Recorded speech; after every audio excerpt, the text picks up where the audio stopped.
Well, howdy there, Internet people. It's Bo again. So, today we are going to talk about some important news for those in Hawaii. It's important for everybody else, just in case you ever have to deal with this. That way, it's not quite so concerning when it happens. Right after that last video about Hawaii went out, I got a message. And it was basically like, hey, I'm glad the government employees aren't wasting all of this money and all of that stuff. But I just got put into the housing, and now I think I have to leave. You don't.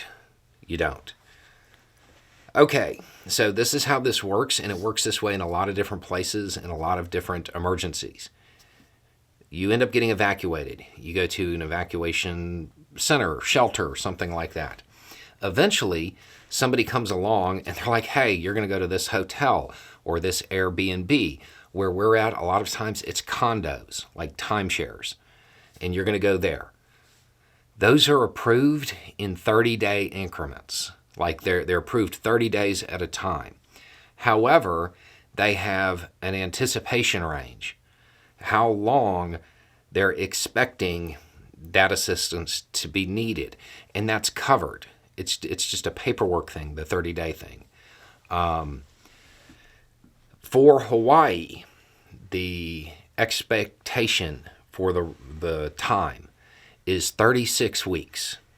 At this point in time, they are expecting that housing to be needed for 36 weeks, and they have it covered.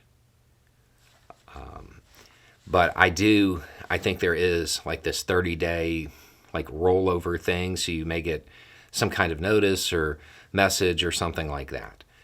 But the housing's there. And in my experience, they've done pretty well with this. In fact, the only person I know that ever had to leave one was a situation where it was like a vacation rental that they were in, and that got terminated, and they had to move to another one. They weren't like thrown out on the street. This information has now been confirmed by your governor in Hawaii. In fact, I feel like that information was going out at the exact time you were sending this message. So hopefully you already know this. But the Airbnb, the hotel, whatever you're in,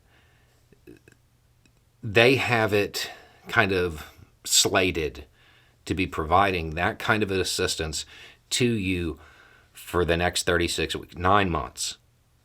The subsidies, those generally go on like beyond that, probably a year. So this is one of those things. There are a lot of people right now who want the relief and recovery operations to go poorly.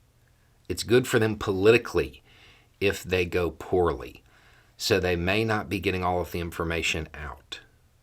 It's there. If you have a question, call FEMA. Call the recovery center. They will have the information for you. I personally think that 36 weeks is, let's just call it ambitious. They may not really be factoring in that it's an island. A lot of the stuff needed for recovery, I would imagine, is going to take longer to get there than it would to get to where we're at. So just bear that in mind. But in the past, after Michael, when they made ambitious estimates, they just extended it. I would not worry too much about this. If you have questions, get in contact with FEMA. They'll provide you with all the information. Just remember, when the information comes out, there are a lot of people who are politically invested in making it seem like you're not actually in a hotel or an Airbnb or wherever you're at right now. I don't like when stuff like this gets politicized. But I do want to say this is what happens when an agency isn't micromanaged. When you let the people who know what they're doing just do their jobs. Right now, the talking points in some places are that y'all are in the shelters when, the emergency workers from FEMA are at the hotels. They don't even know that the shelters are closed because everybody's already been transferred.